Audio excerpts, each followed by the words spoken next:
بعد این همه وقت سلام. میدونم خیلی وقت بود که با هم حرف نزده بودی. دلم خیلی واسه هم دیگه تنگ شده بود. مرسی از این همه صبوری، مرسی.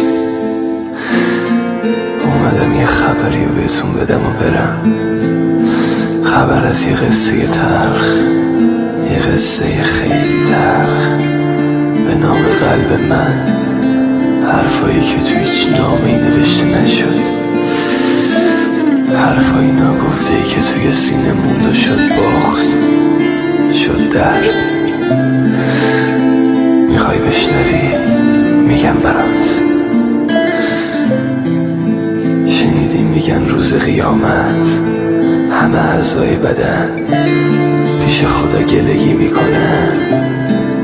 به خدا میگن چقدر اذیتمون کرد. یا داستان همیشگی یه بچه بازیگوش که همیشه از ترس این که باباش دعواش نکنه به مامانش پناه میاره.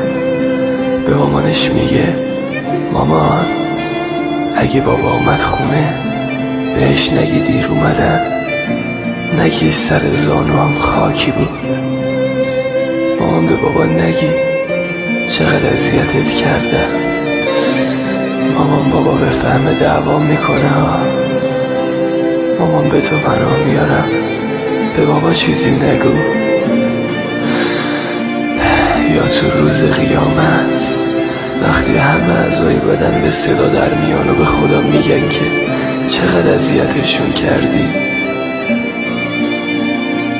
از چشم و گوشمون تا زبونمون تا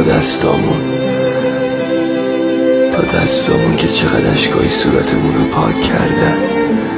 یا پاهامون که چقدر پیاده روهای این شهر رو تو تنهایی قدم زدن.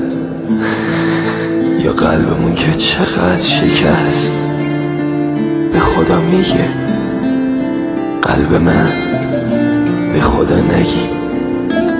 اگه روز قیامت شد به خدا نگو چند بار شکستنت. به خدا نگو چقدر اذیتت کردم.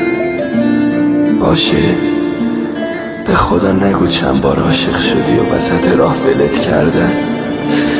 قلب من میترسم خدا ناراحت شه گریش بگیره.